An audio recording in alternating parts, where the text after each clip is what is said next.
Hey, everybody. It's Julie Hoffman from the Okanagan Real Estate Investment Group. I'm so grateful to be here. We had an amazing event a couple weeks ago. I forget what the date was, but for November. And we had ORIG sponsors, Real Property Management. And it was one of the best events we've ever had. So much wonderful content. And I did my best to record it. But it turns out you've got to press the button. So that didn't happen, unfortunately. And Trina, Aaron, and Andrew, you were all so gracious to be able to reschedule with us. Plus, we get Trina. We didn't get Trina before because she was sick. So this is going to be an serendipity. Serendipity. It's going to be an even cooler version. So just real quick, one at a time. We'll start ladies first. Give us a little bit of background of who you are and how you came to be in property management, and a little bit of just a little bit of your background and story. So Trina, go ahead, and then we'll go Andrew, then we'll go Aaron. Sound good? All right. Sounds good. Well, I'm glad to be here. I was feeling left out last week when you guys did this without me. So hello, I'm Trina Carson-Piva, one of the owners of Real Property Management Executives here in Kelowna, property management company that primarily works with residential property management, long-term property management. We have properties throughout the Okanagan. We've been in Kelowna for 5 years, moved here from the Lower Mainland. Background is really in not property management. We did property management individually. Aaron and I've had, investment properties. We've been landlords. We've built. We've flipped. We've invested. So we're familiar with the industry. So it felt like a natural fit. My background is actually in community development. Managed a few political campaigns and some professional fundraising that I've done. So I've worn a few hats, but definitely nothing as exciting as what we're doing now. So I'm really loving the industry and loving what we're doing here in the Okanagan. Andrew. Hey, Julie. Yeah, so I guess my background in this space, long time property investor, really believe in the power of real estate investing over the long haul. I've been fortunate enough to sort of chip away at this process and buying properties in Ontario, Alberta, as well as BC here. And my story into real property management was that I actually started, I was able to sit on the other side of the desk and employ real property management as property managers for one of my properties. And it was really through their systems and processes that just sort of gave me a sleep at night type feel. And I knew that things were being taken care of. And then, I was fortunate enough to walk into this space now, and now on the other side of the table and able to talk with other investors about their portfolios or upcoming purchases. So it's it's a fun gig. Awesome. And Aaron. Hey, Julie, how you doing? It was a good night the other night, so hopefully we can remember everything we spoke about. But like Trina mentioned, we've been up here for 5 years now. Like the history of real estate itself are, I think both of our families have been in real estate in some manner, from grandparents being landlords to my parents owning properties.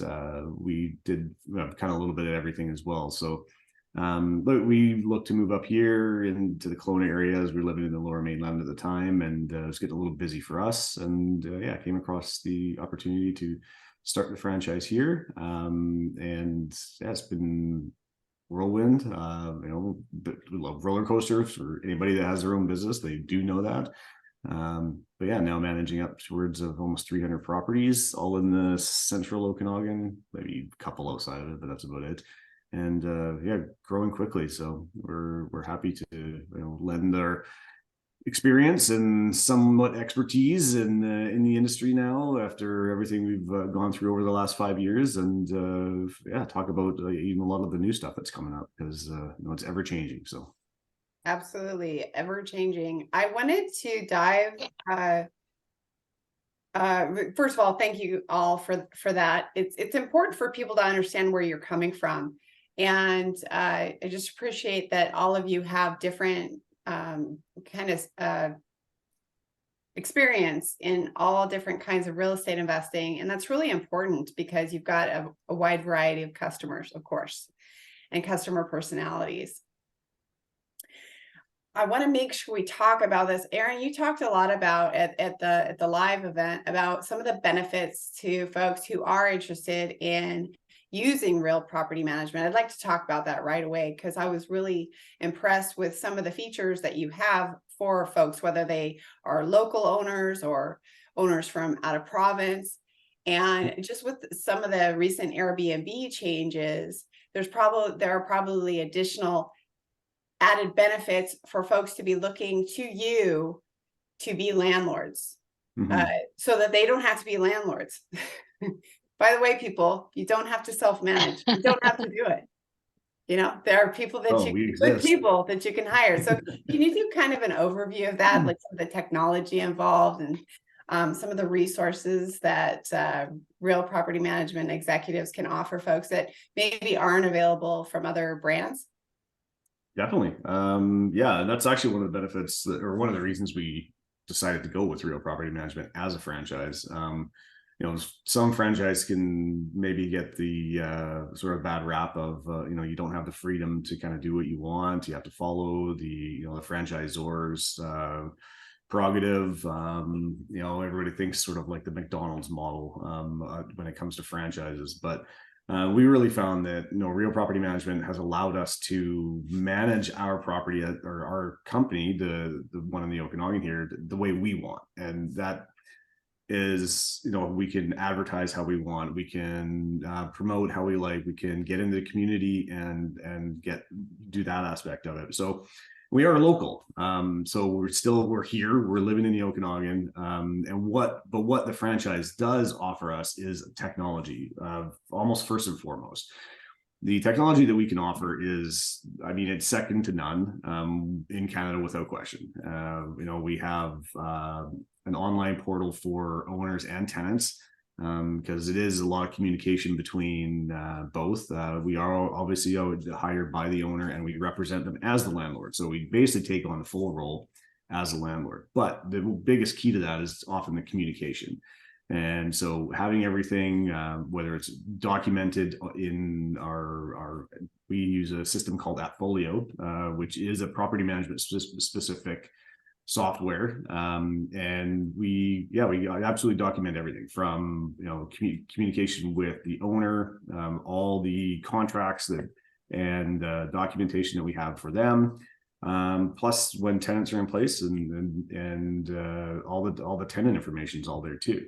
So they have portals from both sides. So the owners see all their statements, they're going to see all of their expenses, all of their income. It's all recorded, all documented. We do monthly statements and send it off to them, and then we'll even do a year-end statement and send that to them. And it's we actually have some of our clients have said, they don't even need to use the accountant that they've typically been using. They just they know everything. It's listed on our printout, and it's pretty easy to almost do your own taxes if you're that inclined. From the can I add to this? Oh, I'm not done yet. This is I don't want you to forget about that. Okay. Then you can have your chance when I'm okay. This is what y'all missed. When you remember they're married and they're working together. I don't know. He might be upstairs. I don't know. My husband's in the kitchen. He cleaned it. Oh wow! Wow! Right? That's amazing. I'm getting off topic. Keep going. But before Trina will address other things that we have on the owner side of it. But what I was going to do is explain on the tenant side of thing, we have their portal as well.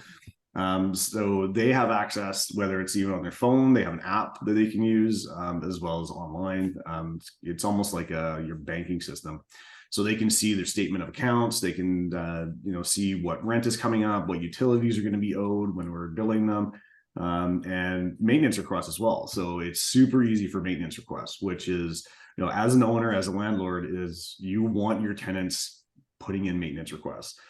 If they're not, you should be suspect, because they're either doing things by themselves or they're not telling you about them. So making it easy for them, we can then go in and we can assess if we have to send a vendor, if we can send our maintenance department over to attend to it, or little things like even today, we received a maintenance request last night that the smoke detector was beeping. So it's always one of two things: reset or new batteries. So our maintenance department, or our maintenance man, Mike, he said that I've just replaced those batteries. Like, we literally just replaced them a month ago. So it's not the batteries. So they just had to be reset. I had to push the button, stop the beeping, hold on to it for a little bit, and done. But as an owner, you get that call and you're like, I got to go all the way down there because the tenant doesn't really know what's going on. I've got to change the batteries. Batteries and smoke detectors are an owner responsibility. So it was done, taken care of. And, we just kind of talked to her on the phone, said, try this, and it was handled. Great. Trina, what are you going to add? What were you going to add? I wanted to talk about the app. Yeah. I want to talk about the maintenance request, because that's really, I think, one of the things that sets us apart is our technology for the tenants and that open line of communication 24/7. So we've got a lot of our tenants are younger generation, and they don't want to pick up the phone. They don't. So they pick up their phone, but they use it for a different, totally different than actual. I shouldn't even call them phones anymore, honestly. Yeah. I don't think our teenagers even know that you can talk on them. It's a communication device. Yeah. I don't think, so the technology for the tenants is super useful, because we make it incredibly easy for them to submit maintenance requests, and we can timestamp those. All of those are on our system, and so it's so easy to keep track of everything when you've got different things coming in for different properties. And then we also have all of our vendors. A lot of them use our app as well. So there's this communication between our vendors and the tenants through the app as well. So lots of communication, and we can keep on top of our vendors and make sure that they're doing what they tell us they're doing, that they're there when they say they're going to be there. And we can hold them accountable and make sure that the jobs are being done properly and in a really timely fashion. Mm-hmm. Yeah, and everything is documented. So that's so, if something does come up and there's some sort of you have to go to attend a dispute, and you said no, like every maintenance request that was sent our way, we handled in a timely manner, because the RTB will want to know that. And we can show, okay, here's your communication. You talked to us on the Friday, we responded to you on the Monday, we had everything done and built, so you have no reason to try to withhold rent. So speaking of, what we actually do for our clients as well, is knowing the Residential Tenancy Act rules. There are so many of them. Trina, how many, what was the number of the actual? There's 117 sections in the Residential Tenancy Act in BC. And within that, there are hundreds and hundreds of subsections. So it is an extremely complex document of law that I am confident the majority of landlords who are self-managing are not aware of a lot of the rules. So it's our job to make sure we know the rules, and if we don't know them, we know how to find them out really quickly. But definitely is one of the, I think, the benefits to hiring a professional in this province, especially with the legislation being so, well, they say it's tenant friendly. I'm not actually confident that it is so much tenant friendly. I think that if landlords understand the rules and know how to follow them, they can actually really protect the landlord as well. So I think they're very tenant friendly if they're not applied properly. But if the rules are applied properly, I think it's actually, they can be helpful to the investor as well. Mm-hmm. It kind of goes both ways. I mean, for a bad tenant, they can use it. They can use it to their advantage. But the same actually goes for a bad landlord. I mean, really, like you can, and use it to your advantage as well. It does go both ways. You see it, as a landlord, because we hear about it all the time, because it can be very, very tough to get tenants out of your property if you've put the wrong tenants in place. Eviction is costly, it's time consuming, and following the guidelines to get someone evicted is probably one of the toughest things. All you have to do is just file something incorrectly, deliver something incorrectly, not proper timeline, and it's dismissed, and then you got to start over. So yeah, we help with that.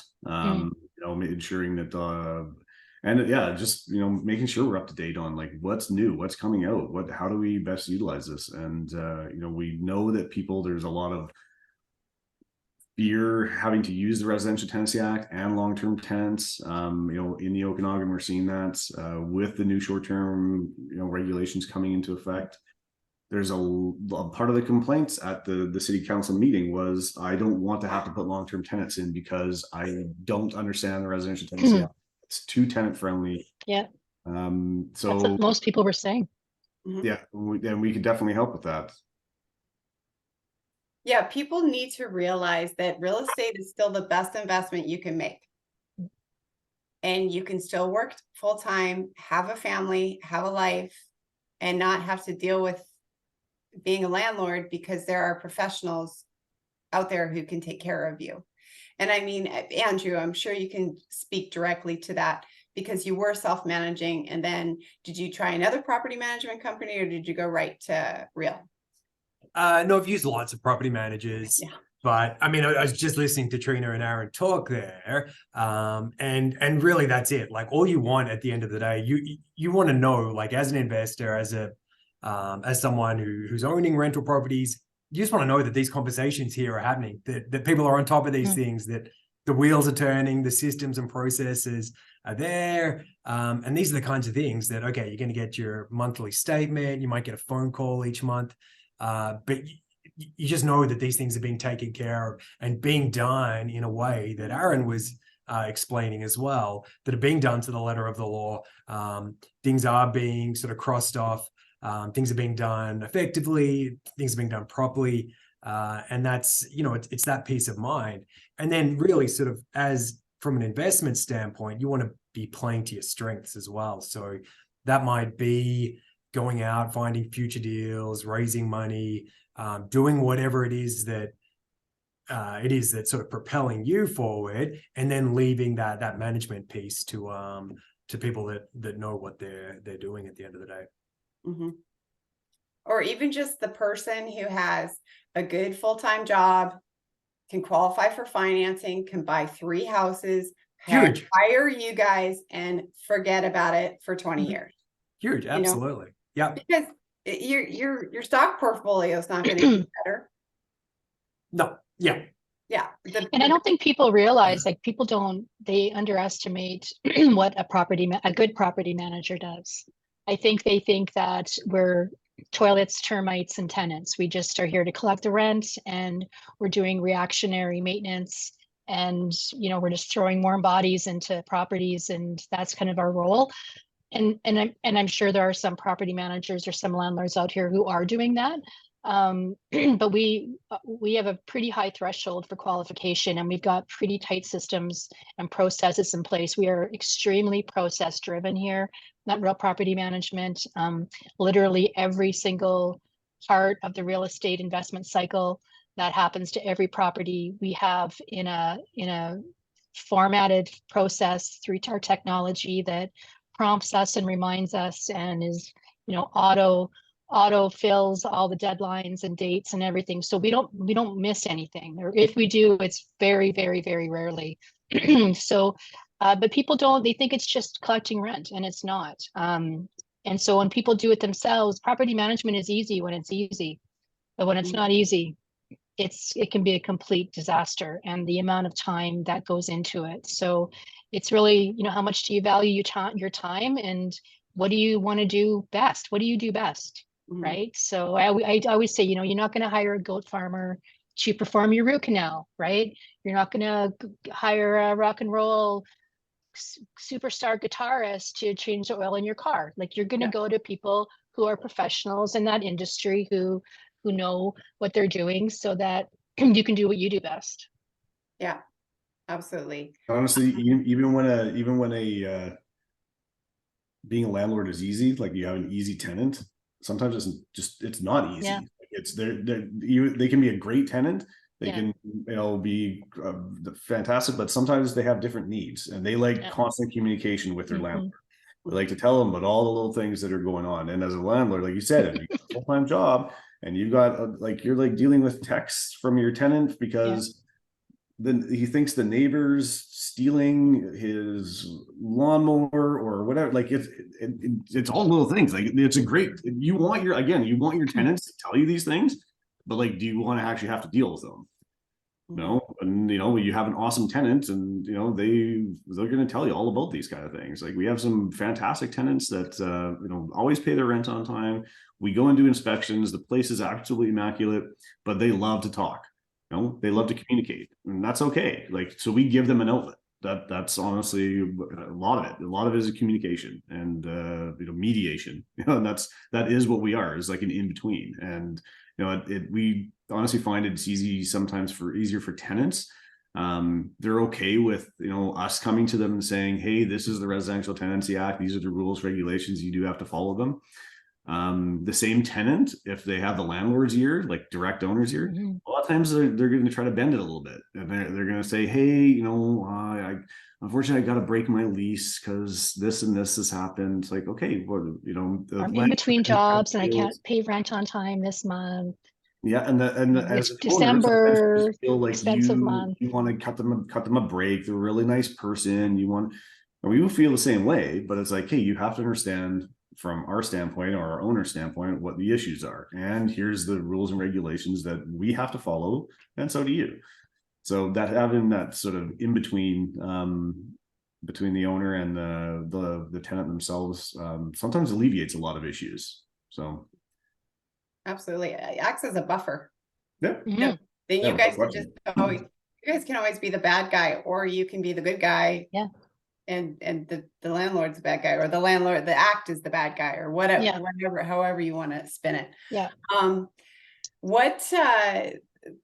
That said, what are some red flags that you have you seen any repeated red flags that people should look out for? Let's say they don't hire you. Let's still make this a good, education for folks who are self-managing and for sure going it on their own. What are some red flags that you've seen to help people avoid headaches? Tenant placement, picking the right tenant is one of the most important things, I think, for the investor. A lot of investors, they get panicked if their place is empty. They just want to get someone in there. There's a lot of anxiety with their costs. They have to, they have to pay all their expenses, and they want us to get somebody in there right away. And we have a very, very specific threshold of how to qualify tenants. So I think landlords need to really put in the time in the front end to make sure to confirm identity, to confirm employment. And confirming employment isn't just getting a pay stub. Technology is, everyone can go on Photoshop or Canva right now and create a document. So it's very easy to doctor or modify a PDF. So really doing your due diligence, being a bit of a sleuth and finding out if that employer really exists, getting a hold of that employer, landlord references, making sure you're actually talking to a landlord, having kind of trick questions so that the landlord reference they gives you isn't really their brother or their neighbor, pretending to be a former landlord, confirming income. And then we always make sure that our tenants have, their income is 2.5 to 3 times the monthly rent value. So that is a pretty high threshold, but we find that they are less prone to have those, if they do miss a paycheck or they do need to get the alternator replaced in their car, they do have that buffer, that income that can help them get through those times, and their rent isn't neglected. Background checks, criminal background checks, like we really doing the work and knowing the flags.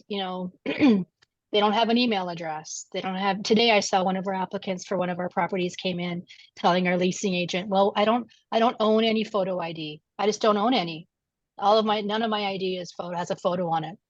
Really? None of your ideas a photo on it? Like, no, like that's obviously a red flag. Changing jobs, credit reports, can tell you a lot. Just really doing the due diligence on the front end.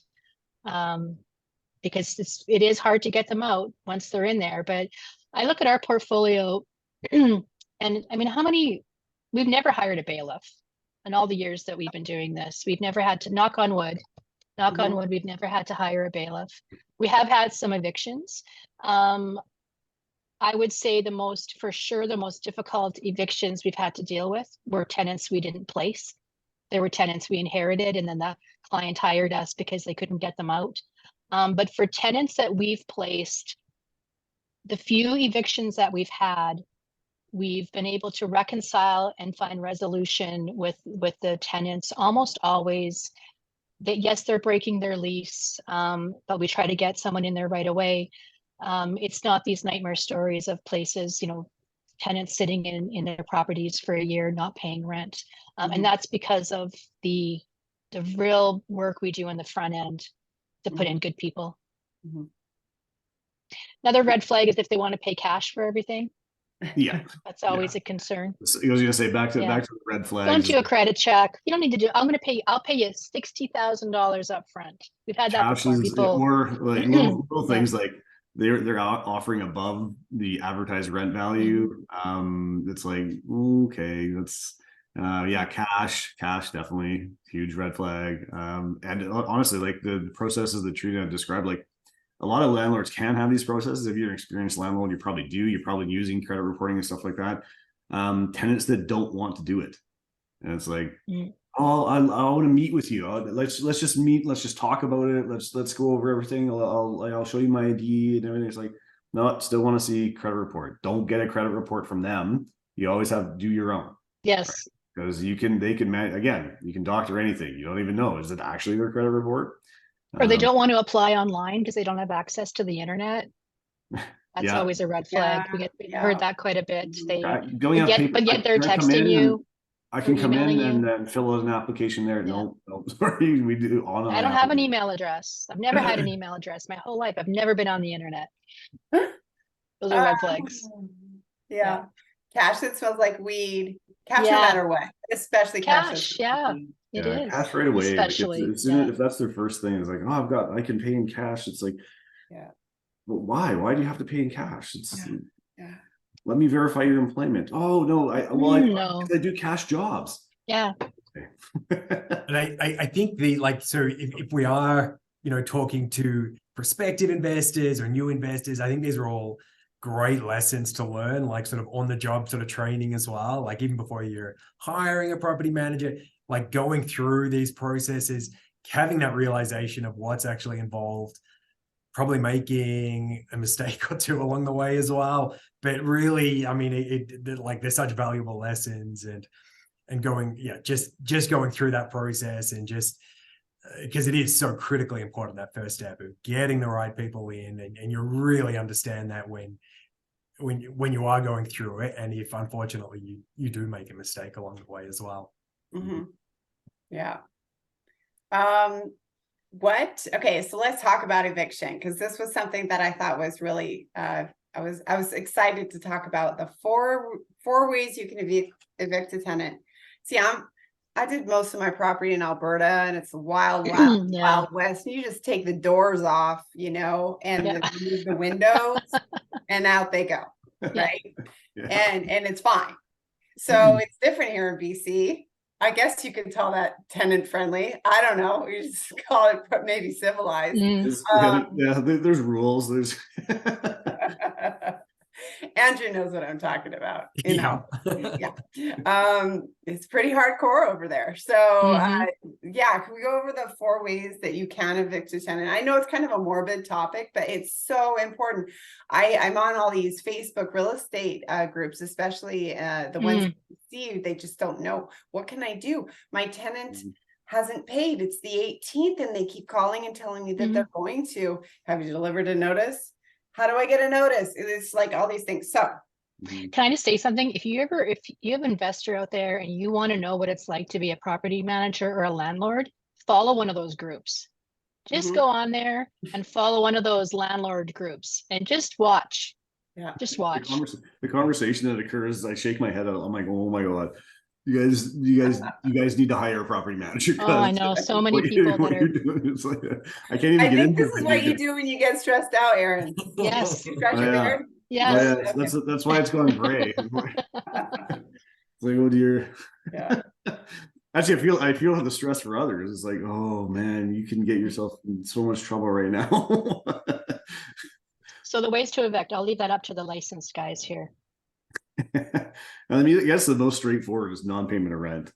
So, you know, for most, we make payment of rent due on the first day of the month. And if it's not, you basically have till midnight of that day. You can issue a 10-day notice to evict. Notice to end tenancy. Eviction is, you know, it's not usually used in if you actually look in the Residential Tenancy Act, or their Residential Tenancy Branch's website. Yes, notice to end tenancy. So the 10-day notice to end tenancy is for non-payment of rent or utilities. Now the caveat is if they haven't paid utilities, you do have to issue them first a 30-day notice to pay the utilities. Then if they do not pay, you can issue a 10-day notice for non-payment. So that's the most straightforward. It's the fastest because, you know, you can issue the 10 days and they have 5 days to pay. If they do not pay within that 5 days, they either need to dispute it with the Residential Tenancy Branch or adhere to it. But then, of course, if they don't leave, then it gets complicated. You know, you need to apply for an order of possession from the Residential Tenancy Branch if they still haven't paid or if they haven't disputed the notice. If they have disputed the notice, you're going to attend a hearing anyways. You know, and there's various reasons for tenants to try to dispute. So you just have to make sure you know, however, the way you're collecting rent, you need to show that you've collected rent in that same manner on a regular basis. And on this month, that has not occurred. So at that point, the tenant would obviously have to provide proof that they have paid. And if they can't do that, then the Residential Tenancy Branch will give you an order of possession and a monetary order for the owed rent. And I mean, you can technically have them out within 10 days. You know, even when you do that, it usually takes a little bit longer. Okay. What else we got? 1 month. The 1 month notice to end tenancy is for that one. Now we start to get into the more complicated notices to end tenancy. The 1 month notice to end tenancy is due to breaking a, what do they call it? What is the term they use? Basically a key term, a key term of your lease agreement. Now that's when it gets debatable because you can have terms, you can have addendums, you can have a bunch of things in your lease agreement. If the tenant agrees with it and they leave within a month, like say it's, you know, you have no pets, like you have no pets in your lease agreement, you're not allowing pets, and you find out that they do have a pet. And even at that, you're still supposed to give them warning. You know, you have to remove your pet within the 30 days. Sometimes you'll have to do it a couple times. And then if they don't comply, you can then issue a 1 month notice to end tenancy because in your lease, it strictly states that no pets are permitted. They have not provided a pet deposit and you've never allowed pets. There's so many people I do see this a lot actually in those groups. Is I put in my tenancy agreement that the tenant has to mow the lawn on a weekly basis, and they're not doing that. They're doing it only like once every 3 weeks. So I'm going to issue a 1 month notice to end tenancy. Now, if they say, okay, that's fine, I'm leaving, I don't want to do it anyways, you're fine. But if they argue that and they go to the Residential Tenancy Branch and you go to a dispute, the Residential Tenancy Branch is not going to uphold a 1 month notice to end tenancy. They do not like putting people on the street unless it's a very key term of the lease agreement. So something like that is arguable. That's not really that important. Maybe you hire somebody to do it weekly and then charge the tenant and you guys can agree on that. but it becomes very, very difficult to end a tenancy agreement and argue whether or not it's a key aspect of your lease agreement. What would you say are key aspects? Damage, if you can find, like, you're doing your inspection and there is so the property is deemed at risk. So if you've gone and done an inspection and you say, like, there's holes in the wall, there's, light fixtures are falling down, and they look like they've been pulled off the wall, glass is broken, stuff like that, some significant damage, you take pictures of it, you can document it, and then I would say you could issue a 1 month notice for that. Yeah, the pet addendum is key, because that is a key aspect of any lease agreement, like even the one you can pull off the residential tenancy branch website. But I want to speak to that one. That's the one I put my hand up for, because we've found this out in an arbitration before. When a tenant, this is why having really super thorough leases is so important, because not including something in a lease doesn't mean it's not allowed. So if just because you say if you're signing a lease and it says there's no pets, that doesn't mean that no pets are allowed in the future. If you don't put in the lease that pets need to be approved in writing by the landlord, then there could be an argument if the tenant wants to get a pet, that they don't have to ask permission to get a pet. So like they just get a pet and they go, well, no one said I had to ask permission. Didn't say in the lease that no pets were allowed ever. Yeah. It just said we didn't have a deposit. Yeah. And if they don't provide you with the pet deposit, then you could be issued notice and tenancy for one. That's another one. Lease, do not ever provide you a insurance. deposit, or then you can issue a 1 month notice. But yeah, again, it's so key to have the correct verbiage in your lease agreement, and it's so hard to go over almost everything that you have. Tenant insurance, that's a material breach. If they don't have tenant insurance in material our breach, leases, that's material breach. I know, I was trying to asking you didn't say it material term. Yeah, the material term. So in our leases, it says you have to have a valid tenant insurance for the duration of your tenancy. It always has to be in good standing. So if it expires, the tenant has to renew it. We don't need to. And I'll just say that that's another system and process that. Oh, did we freeze here? No, you're good now. I was gonna say that's just another system and process on the flip side that we've seen personally really benefit the tenants, which was the case up at Rose Valley in the previous fires, and yeah, we saw a tenant's house burnt to the ground, lost everything, but because they were able to get tenants insurance, and we made sure they did get tenants insurance, they were able to recoup a lot of their belongings in the form of an insurance claim. Yep, and displacement. So the displacement was covered. The short-term rental, I think they had to accommodate. Moving but costs. You can't make a tenant get insurance unless it's in their lease agreement. You have to make it a term of their lease agreement. So, and a lot of tenants will say, well, it's an extra cost, I don't want it. And those particular tenants that Andrew's referring to, they were interviewed by the media, and they said we've never had tenant insurance ever. And the only reason we had tenant insurance is because real property management, our landlords made us get insurance. So that was a real win for us as a team, because we get a lot of pushback on that one a lot of times, because not all property managers or landlords make that an enforcement in their material term of their lease, but it's important. Yeah, that's I'm looking at the fire. I live in Rose Valley. I'm looking at the forest right now, and I can see burnt patches. That was absolutely crazy, and I heard a lot of folks that didn't have tenant insurance, so that's great. So all right, so that's number 2, 1 month for basically breaking a material term. Does that sound right? Okay. Yes.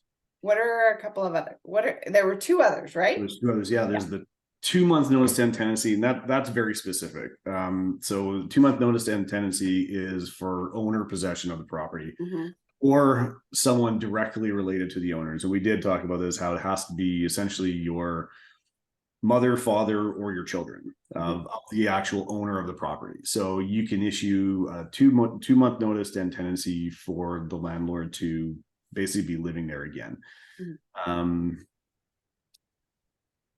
You do have to compensate a month's worth of rent when you do that. So either the tenant has the option, and it is a tenant option, to take the last month free or receive a month's compensation after moving out.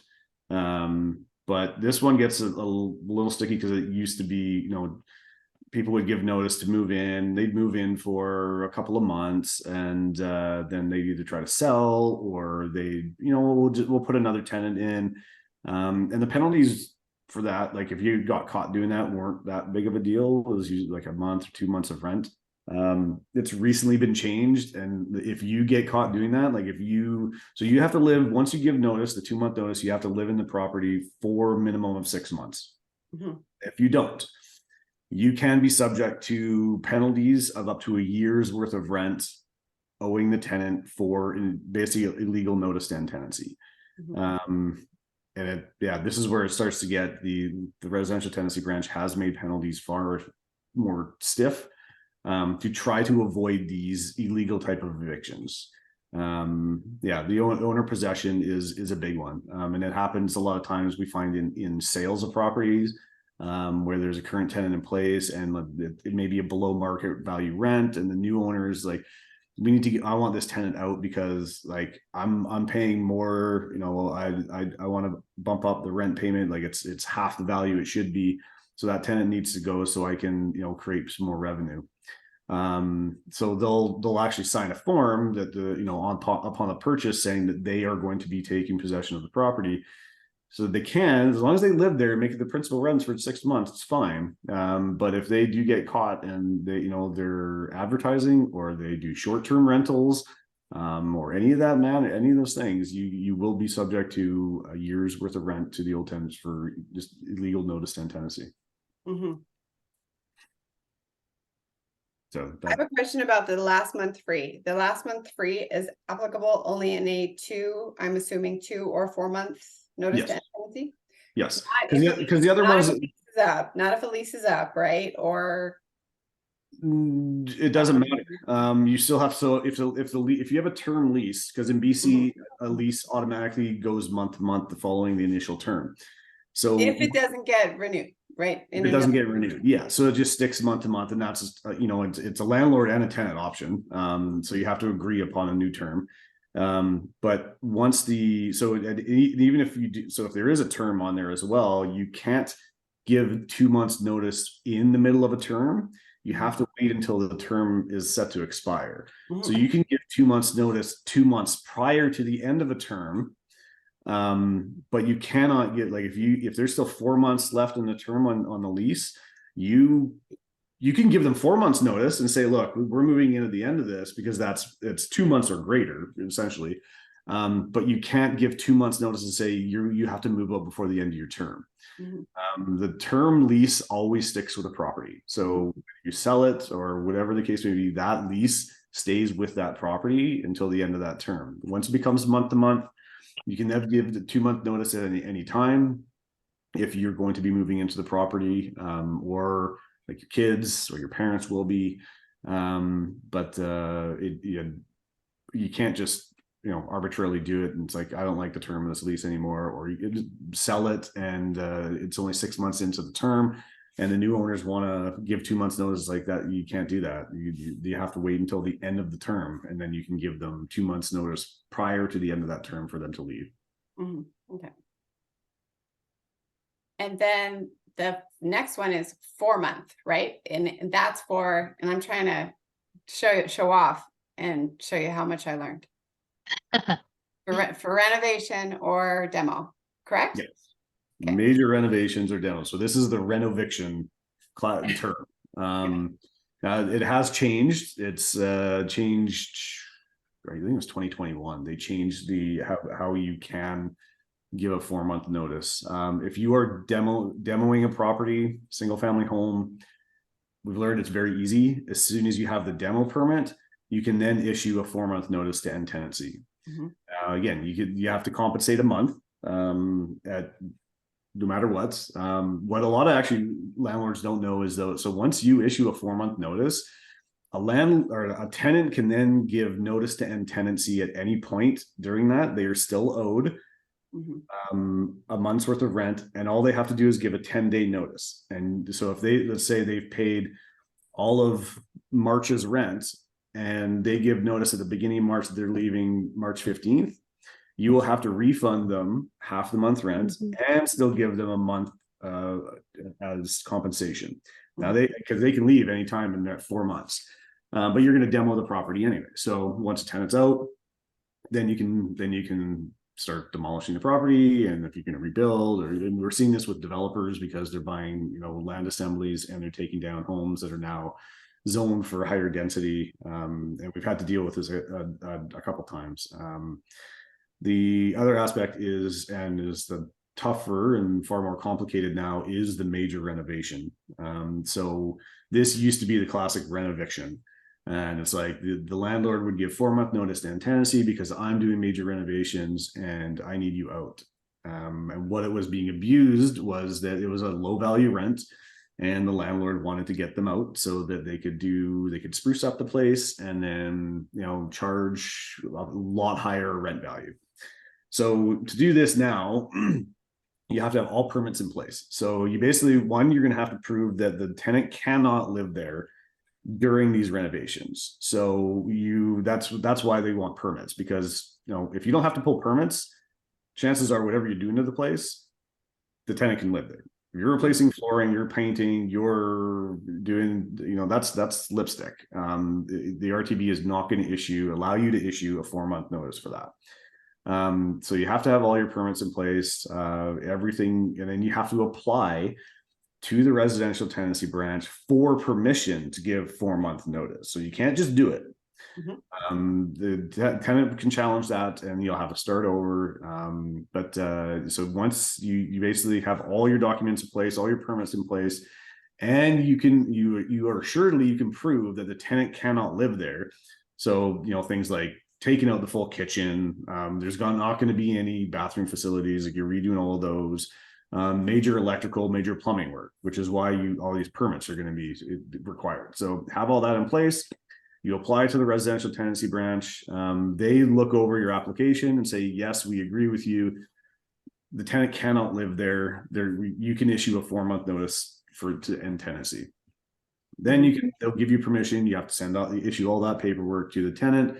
They have 4 months. Same kind of thing can happen. They can give a landlord notice to vacate at any time. During that, you will have to owe them a month's compensation. You also have to give them first right of refusal. So once the renovations are done, you have to go back to that tenant and say, hey, renovations are complete. We're ready to, it'll be move-in ready, on this date. We would like to give you first right of refusal, but you can adjust the rent rate to market value. And the tenant can say, okay, yes, I'd like to live there, or no, I found another place, which is far more likely to happen, because what tenant is going to sit and wait and find like a month-to-month lease somewhere and say, yes, I definitely want to take this place back at a higher rent when you're done your renovations. They're going to find a new place to live, and all you really want is written proof that you've given them the option and they've said, no, thank you, I've got a new place to live, I don't need to move back in. Then you can put it up and find a new tenant at your leisure. But this is all just one section of the Residential Tenancy Act. Of the 117 and the hundreds of hundreds of subsections. So yeah, like a lot of reading, definitely a lot of knowledge that you need to know. Okay, so thank you so much for that. Now, because we have 6 minutes. I want you all to please touch on the current market. It is December. It's not December. I keep saying it's almost. December. We got a couple of 2 days. I know, but I've been doing this since the 15th. It's really weird. I think I just turned 50. I don't know. Feels like December. Yeah. So it's almost December 2023. And I want to announce to everybody. I talked to Aaron and Andrew about this, and I hope I'm assuming you're going to be joining us, Trina, but we're we're gonna do kind of like what the realtors do and do a rental market update. Aaron, I think if I remember correctly, you mentioned that CMHC just comes out with their data once a year. So that's not really helpful for what's going on in real time. So it's November, it's 2023. What are you seeing right now? And what can landlords, whether they're, they're pivoting from Airbnb to long-term, or, they're still thinking about getting into the market. What are you seeing out there right now? Slow. It's definitely slow for the Okanagan. We're seeing it. It's definitely slowed down. Like I mentioned, what do we have? 15 vacancies, I think last time we checked, or something about that. So we're managing a little under 300 properties, and I think our vacancy rate's about 6%. Somewhere now, let's say it's in that range, which is definitely far above the 1.5 or fraction of a percent that the CMHC is reporting, because those numbers are again a year old. So yeah, COVID saw a lot of people moving up to the Okanagan, getting out of bigger cities, going into the tech market, and being able to work remotely. It was kind of a glut that we saw. It's definitely slowed down. The city's rental specific builds are coming to completion. So we definitely seen a lot hit the market, and the short-term regulations. Like you said, there's a lot of people that are going to be moving their properties over to long-term, or potentially selling. So it is putting more and more units on the market. And we could definitely do a better option, what the actual vacancy rate for personal property is. Because again, those vacancy rates are only CMHC reported, so they're only rental specific builds, and they want to keep their vacancy as low as possible. So they will be more apt to lower rent rates, because a building of 100 units, if you have to drop a single unit by $100, $200 a month, it's not that big of an impact. And they'll do that so that they can keep those tenants in, and their vacancy rate stays a little lower, obviously, than probably normal market. So yeah, we will definitely be happy to report on the vacancies we have, what we're seeing, and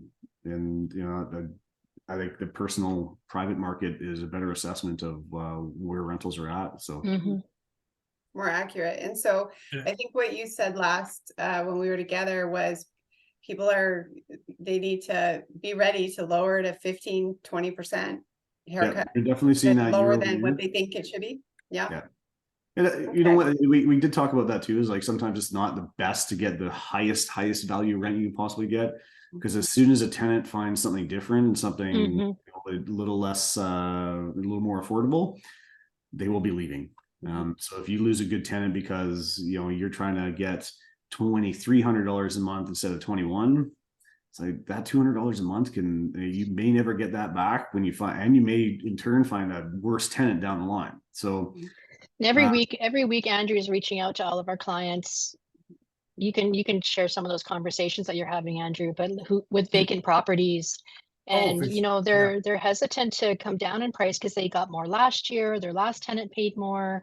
They've been really lucky with what the market's been in the Okanagan for the last few years, and now they're finding that they're not cash flow positive. Right, Andrew? You're hearing that a lot from a lot of our clients. It's tricky to, like interest rates alone is obviously affecting cash flow hugely. I was just sort of chuckling to myself here, like, we talk about CMHC, probably the best barometer here is actually Castanet, and where like just in throughout the valley, there's 800 listings here right now. I'm just looking at, there's about 500 in the Kelowna area, and these are ranging from, I can see places at $7,000 through to like $1,000, like just rooms that are being put on. And it's like these numbers are huge compared to what they've been in the last couple of years. And as Aaron said, we're seeing more on the market just as a result of short-term rentals. I think you're starting to filter in. There's some rental specific builds. We're also seeing places creep onto the rental market where people aren't able to sell their places as well, and they're trying their hand at renting it out. So it's or they're selling it and trying to find a tenant at the same time. We get clients come to us and they're like, I'm listing it, but I also want to find a tenant. So whatever comes first, And we've probably already seen prices come down like a good 10%, probably 15% since like this time last year. Year as over well. year, I Certainly think. since the summer anyway. Yeah. Rental prices? Yeah, rental Yeah, prices, okay, yeah. yeah. So, I mean, that's just really good information for people that are in it or thinking about being in it, or even if, you know, you've got a vacancy upcoming. So I think that, you know, us providing this information out there, and thank you all again for all of your knowledge. I think that's going to be an added bonus, you know, for people to tune in and pay attention to what you have to say. My last podcast with Andrew, who I've known forever, by the way. I don't know, Trina and Aaron, if you know that. Aaron and Andrew and I go back, what is it, 15 years? It might be. It Yeah. might be that long. Yeah, because we early days of rain and all that kind of stuff. So there were 48 views, which is kind of a lot for me. So I know that this topic is very, very popular. I know it's going to help a lot of people, and I'm looking forward to having more conversations with all of you, because, you know, if we pay attention, if we keep our fingers on the pulse of what's going on, we make better choices. So I'm going to make sure everybody has everybody's contact information somewhere here near the recording. You all are going to get a copy of this. You know, let's get out there, take action, make good choices. Keep in mind, this is a marathon. That's where right. Wealth in real estate investment is. That's right. Also, you know, if you're just like, oh, I'm done, I'm just gonna sell it. Well, before you call your realtor, call Real Property Management. No matter where you are, there are locations all over Canada, and I know that people watch this from all kinds of places. So we just had a conversation about that. There's a gal we were talking to on Facebook, and she got put in touch with Real Property Management is in Edmonton, and she's a Kelowna landlord. So thanks again, everybody. Thank you. I wish I didn't have this hard out, unfortunately, but let's do it again. We love talking about this stuff. We're like these kind of weirdos that love talking about property management, right? It is what we do. So. We're the weirdos. I love it. I know. I like it. So thanks again, everybody. And thanks everybody that's watching or listening. If you want more information about Okanagan Real Estate Investment Group, that's going to be around here too. And we'll see everybody next time. Okay. You bet. Thanks, Julie. Thanks, Julie. Much. Bye-bye. Bye. Bye.